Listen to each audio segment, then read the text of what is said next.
예, 안녕하세요. 예, 이 국어 공무원 행정학 강의 기출문제를 강의하게 된 이동호라고 합니다. 예, 여러분 반갑습니다. 예, 자, 지금 한 5개년 정도의 기출문제를 저희들이 같이 한번 풀어볼 텐데요. 예, 지금 행정학 같은 경우에 제가 머리말에도 적혀 있지만은 종래에는 선택 과목이었을 때는요, 좀 상당히 깊이 있게 많이 나왔습니다.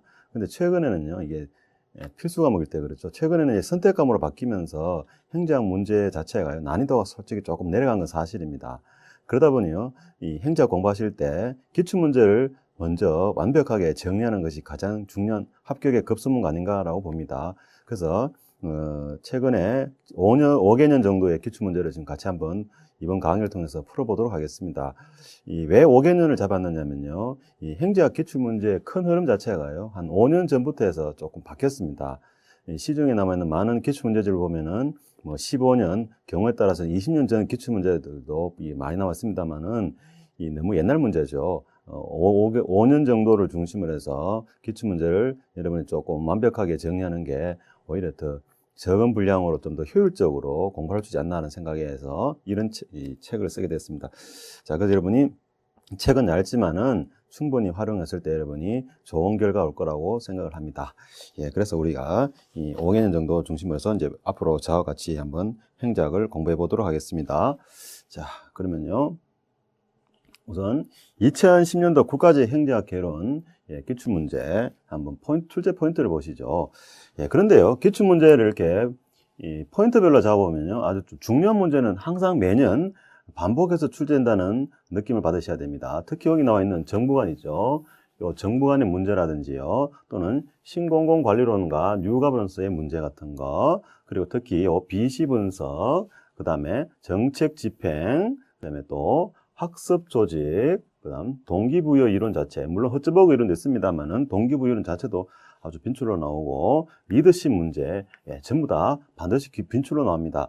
이렇게 출제 포인트를 잡고 여러분이 공부를 하셔야 되겠어요. 그래서, 근데 출제 포인트를 잡으려면은 확실히 기출 문제를 정확하게 분석해야 되겠죠.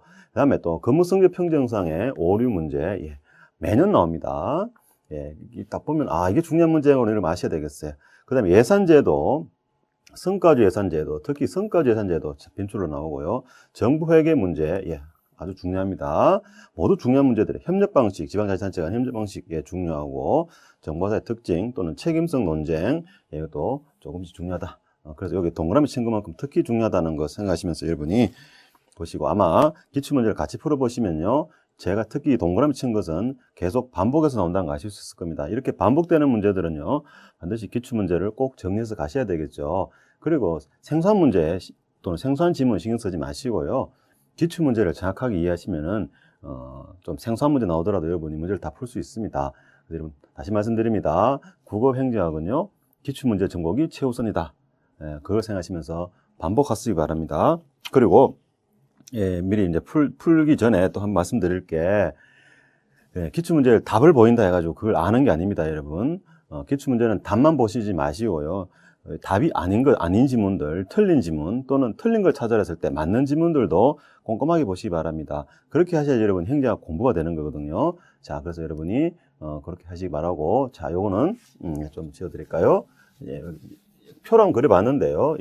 자, 이렇게 보시면은, 총론 정책이 아무래도 좀 많이 나오는 것 같죠. 그 다음에 조직, 인사, 재무, 지방행정, 정보체계, 통제와 책임 이렇게 해서 나오는데, 확실히 총론 정책이 가장 심히 많이 나오고 있습니다. 물론 기본서 같은 데 여러분 책 같은 거 보시면은 총론 정책 부분이 대부분 다 분량은 비슷하게 나와 있을 거예요. 그렇지만은 실질적으로 출제 기량은 가장 높다. 그래서 여러분이 이 부분에 초점 맞추셔야 되겠고, 특히 이제 지방행정 문제 5%밖에 나오지 않지만 요 영역이 상당히 좀 계력에 가깝습니다. 국어에서 말하는 계력 아시죠? 확인해야 되는데 어디까지 해야 되느냐, 그런 논의가 많은데, 이것도 기출문제 보시면서 정리하시기 바랍니다. 항상 말씀드리지만 기출문제가 최고라는 거. 자, 그러면 한번 볼까요? 자, 총론 문제 첫 번째 1번 문제인데요. 정부개혁 활동 중에서 외부 효과, 자연 독점, 불안정 경쟁, 정보의 비대칭 등의 상황에 모두 적절한 대응 방식은 뭐냐라고 했는데, 여러분, 저는요, 문제를 해설만 해드린 게 아니고 실전에 갔을 때 문제를 푸는 거죠. 어떤 빠른 시간 내에 문제 푸는 스킬이 중요하거든요. 자, 여기 지문을 보세요. 지문에 답이 있다. 제가 그런 얘기 참 많이 합니다. 여기 보면 키워드가 뭘까요? 지문에 답을 만들 수 있는 키워드. 바로 요겁니다. 요거. 모두. 예, 모두 적절한 대응 방식이 뭐냐라. 이게 출제 키포인트가 되겠습니다. 자, 이게 왜 그러냐. 여러분, 강의 들으시면서요.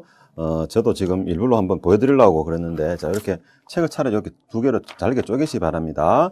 뭐 쪼개시죠? 예, 쪼개시가지고 같이 펼쳐 놓으세요. 그러시면서 같이 보시기 바랍니다.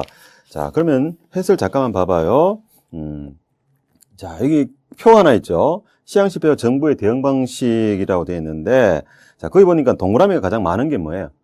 규제가 제일 많죠. 공공재의 존재 빼고는 규제가 가장 많다. 그러니까 여기 보시면 모두 어떤 상황에 모두 적절한 거였으니까 가장 정부 어떤 계획 형태가 가장 많은 걸 찾으시오라. 그것과 같은 문제가 되겠다.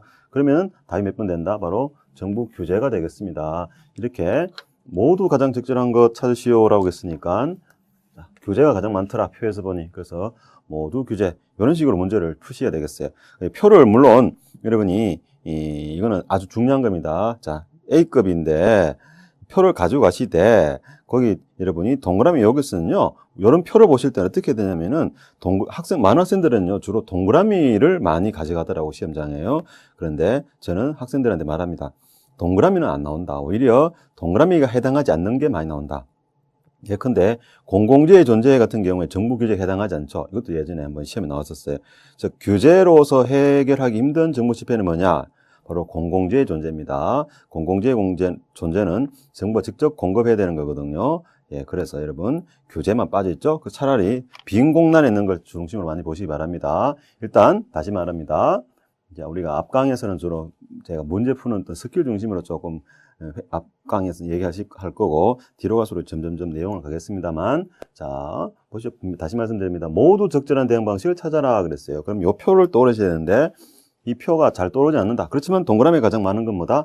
정부 규제란 거죠. 그래서 이렇게 문제를 고르시면 되겠습니다. 예, 그 다음에요. 자, 2번 문제. 예, 이게 난이도는 하라고 했지만은 실제로는 예, 제가 보기에는 글쎄요. 하는 하지만 난이도 하라고 해서 출제되지 않는 건 아닙니다. 여러분 곧 조심하셔야 됩니다. 난이도가 높다 해가지고 자주 출제되는 건 아니고요. 난이도가 낮다고 해서 출제가 덜 되는 게 아니고 난이도가 낮다 하더라도 출제는 빈출로 갈 수 있다. 그래서 여러분 이 문제는 중요 문제니까 특히 표는 A급 반드시 해놓으시고 여러분이 공부하시기 바랍니다. 자, 그래서 요거는 살짝 지우고 자, 다음 문제 한번 볼까요? 자, 2번 문제인데요. 오늘날 시민사회 조직에 대한 설명으로 가장 적합하지 않은 것을 고르시오라고 되어 있죠. 자, 여러분이 이런 거 봤을 때 많은 학생들이요.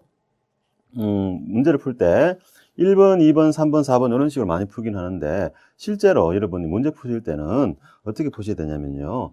먼저 1번을 먼저 보시고요. 그 다음에 4번을 보시고 나서 그 다음 2번, 3번 이런 식으로 보세요. 물론 이 문제의 답은 1번과 4번 아니지만은 실전에는 가실 때는 1번, 4번, 2번, 3번 이런 식으로 푸셔야지 조금 시간을 좀 절약할 수 있습니다. 그 다음에 시험장 가셔가지고 반드시 하셔야 될 일이 있어요. 요걸 부정문으로 물은 건지 긍정문으로 물은 건지 요걸 확인하셔야 됩니다. 적합한 걸 찾아라가 아니고 뭐죠? 적합하지 않은 것을 찾아라고 되어 있죠. 근데 학생들이 왜냐면요.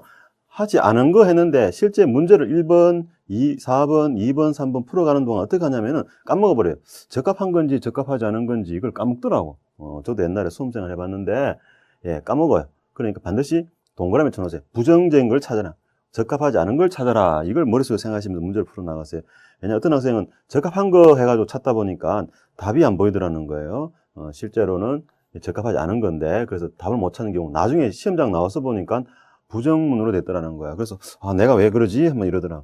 그렇죠. 시험장 갔을 때는 막말로 자기 정신이 아닙니다. 제 정신이 아니기 때문에 여러분 반드시 이렇게 동그라미 쳐놓으시기 바랍니다. 습관적으로 하세요. 문제 푸실 때 습관적으로 푸시기 바랍니다.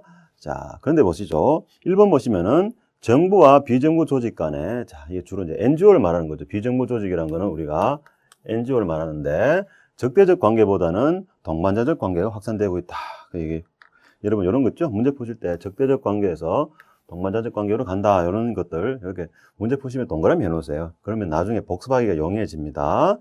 동그라미 해놓으시고 복습하실 때 적대에서 동반으로 하고 있다. 이런 것들 해놓으시고 그 다음에 또 봅시다. 2번 비정부적으로 생산하는 공공재나 집합재 생산 비용을 정부가 자, 이 키워드가 뭔가요?